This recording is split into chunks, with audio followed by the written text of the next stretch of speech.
Shark Week! It's not Shark Week at all, but this is a shark film, 47 Meters Down. This is starring Mandy Moore and Claire Holt.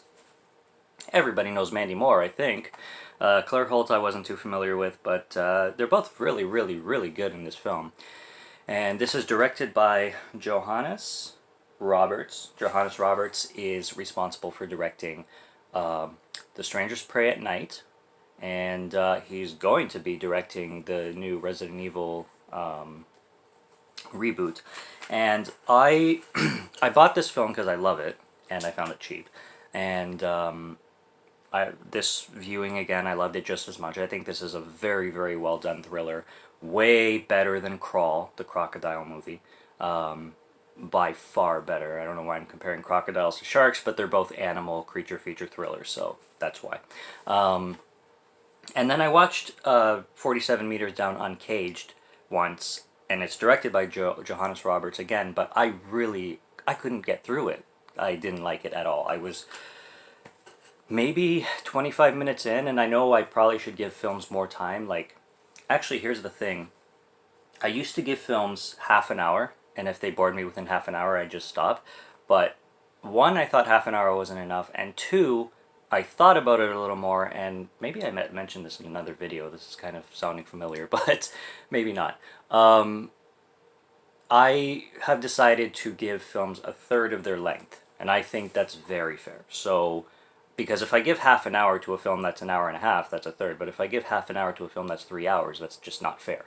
So, I've started to give films from now on. This doesn't include Uncaged because I gave it less than half an hour. I was just bored as fuck, and I just said, screw it, I'm not watching this. Point of the story, though, I am going to rewatch it, and I am going to review it. So I'm giving it a full second watch. I will finish it, and I will be reviewing 47 Meters Down Uncaged after this one. But I'm just mentioning that I didn't like it when I watched it. So, yeah, from now on, I give films a third of their length. So whatever their length is, cut a third, watch that. If I'm bored, I'm sorry. I've got too many films to watch. I don't even have time to watch television shows for the most part. If I'm not entertained in a third of the film, I'm done. Sorry, director. Sorry, production company. You need to capture your audience in a third of your movie. You know, that's the whole first act right there. But yeah, 47 Meters Down tells the story of two girls. Now, I totally forget if they're sisters or best friends. I don't, fuck. Does it say? Sisters, there you go. Sisters. So they are sisters. They don't really look alike, that's why. And maybe it was mentioned at the beginning of the film, but I kind of, you know. It doesn't really matter to me when I'm watching a film like this, whether they're related or whether they're best friends.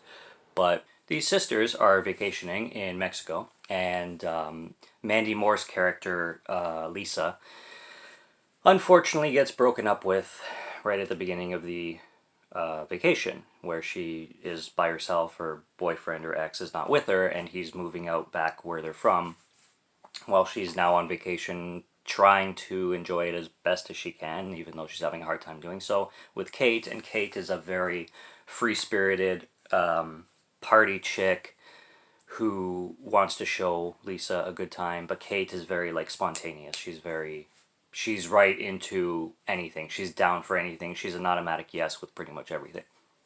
So, this film doesn't waste too much time getting into the plot of it, but you get like your first 10 minutes kind of introducing the characters. They're going to bars, they're meeting guys.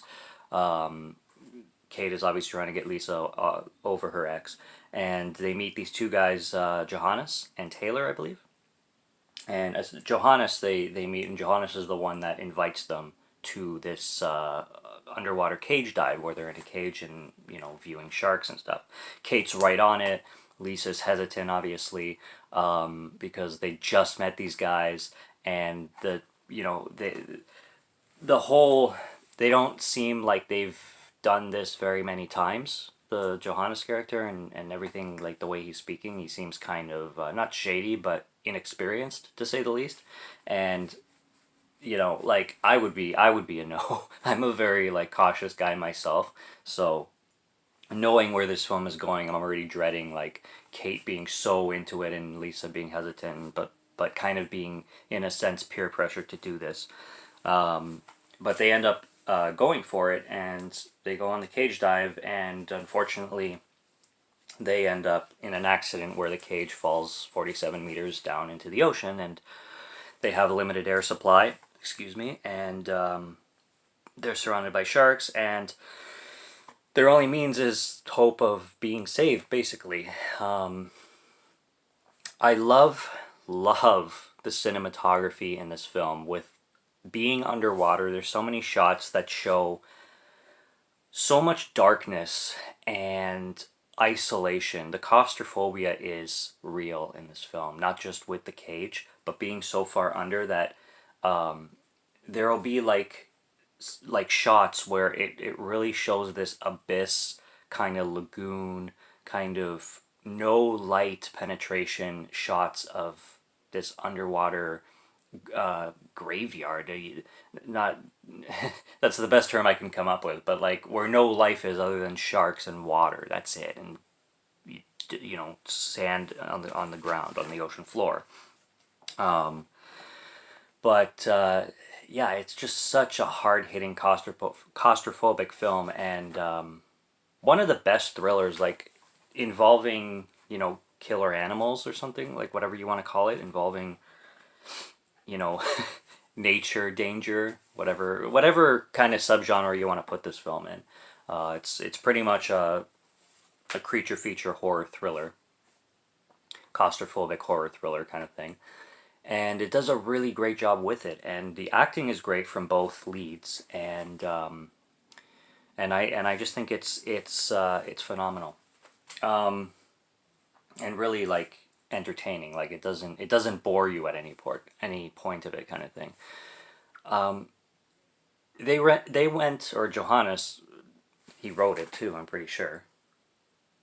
Well, if he did, the writers and Johannes, the director, went into some really great directions. I like how they kind of teased the audience a lot with, they never really explained if Johannes and Taylor kind of ran off on these girls, because they're really doing a shitty job in rescuing them.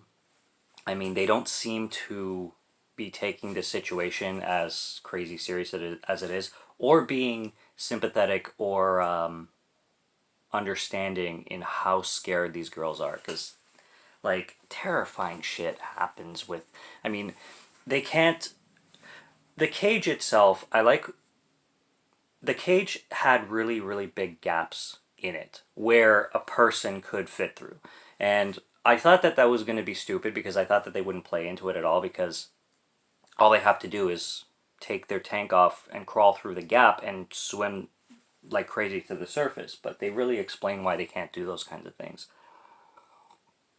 One, they try, but you know, obviously they have to take their tank off, get out of the cage, and then put the tank back on. But they can't swim to the surface because Johannes is on the radios telling them that they can get the bends, as they call it, and if they get nitrogen bubbles in their brain, they're basically dead. They're brain dead automatically.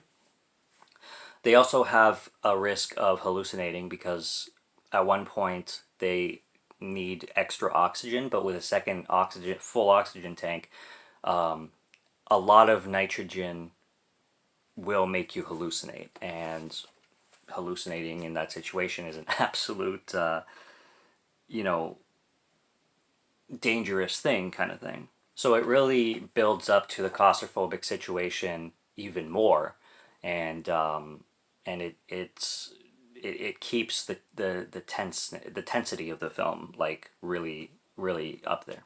And then it's the fake outs with the cage, them actually getting the cables tied up to the cage one more time, and then being able to be pulled up to the surface, and then the cable breaking a second time, which, how does that happen? How does your secondary safety cable break again?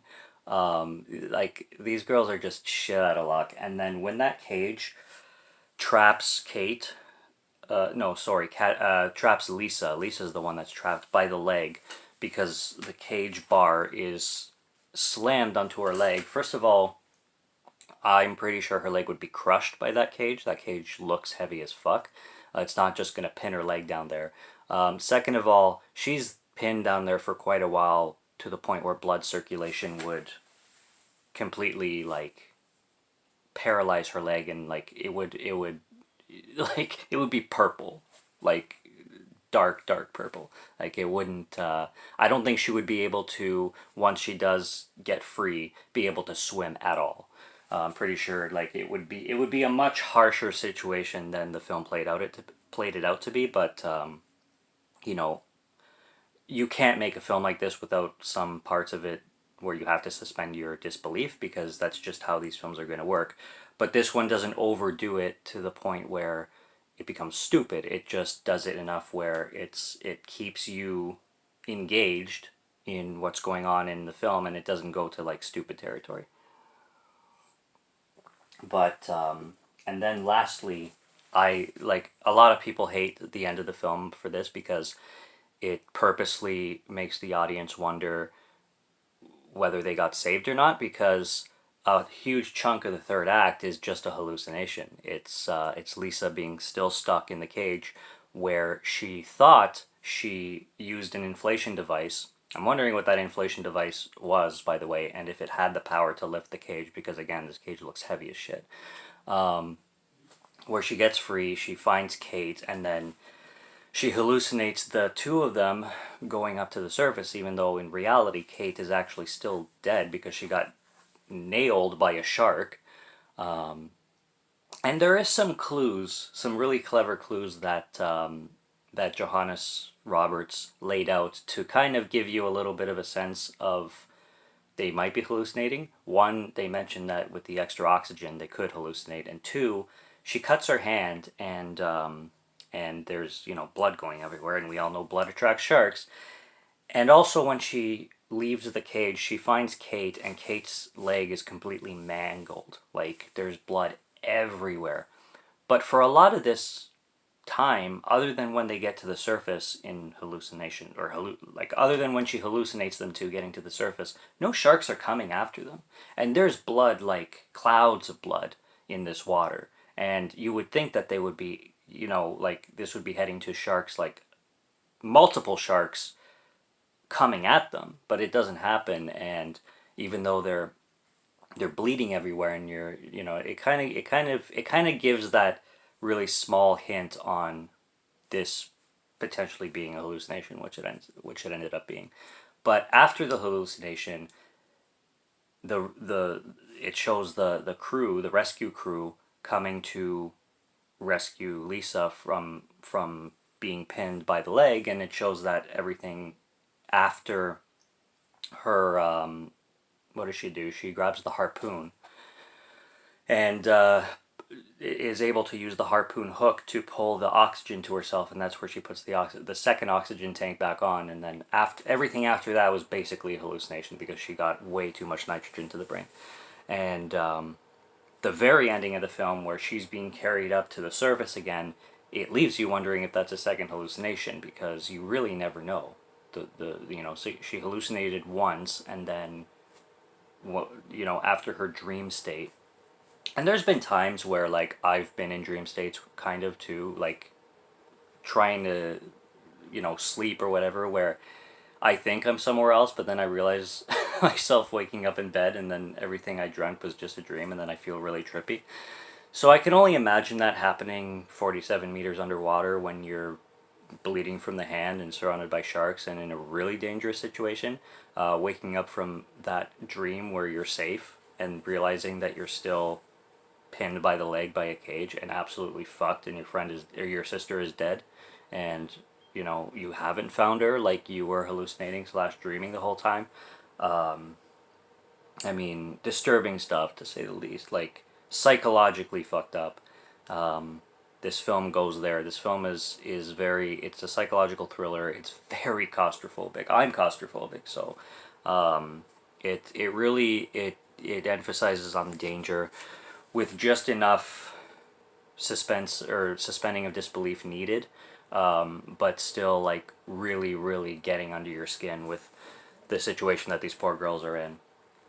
With an ending that is kind of dark, because you're never given the answer on whether Lisa was saved or not. We're guessing Kate is obviously dead, but you never really get the full answer if Lisa survived, once the credits roll. So you're always just wondering, was that a hallucination? Is she still dying down there, or has she been salvaged? Has she been saved? It's up for a discussion, but I think this is a PG-13 film, if I'm not mistaken. It should be a PG-13. I mean, there's some F-bombs here and there, and some gore, but it's not over the top. It's 14A in Canada. But yeah, I would say that this is probably a PG-13 kind of summer blockbuster, claustrophobic horror thriller. And yeah, I like these kind of isolated horror films. They're much more tense, and they get to you much more than something on kind of a bigger scale. But I loved 47 Meters Down. I highly recommend it. And I really did not like Uncaged when I watched it, but I'm going to be reviewing it. I'm going to be giving it a fair shot, and I will be talking about it.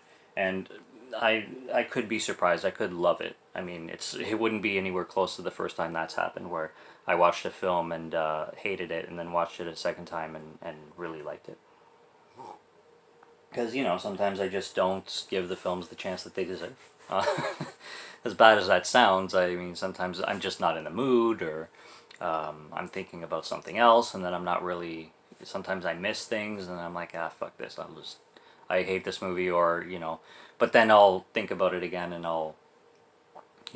most often I give films a second chance if that happens. Like, it's only occasionally that I am really bored at a film that I'm just like, screw it, I never want to see this again. I mean, frig, on my latest film update, What's in the Bag, Son, I was talking about Boogeyman that I revisited. Even that, I remember years ago, decades ago, watching in theaters when it came out in theaters, and hating it, finding it one of the most boring, stupidest, like, PG-13 horror films ever, and I gave that a second chance. And it was still shit, so whatever. That's about it, though. Subscribe to Morgan Film Fan if you like to listen to my voice, or if you like to watch my film reviews. I recommend 47 Meters Down. Go check that shit out wherever you can find it. It is on Netflix, so it is available on Netflix now at the recording of this video. So check it out there, or go buy the damn thing.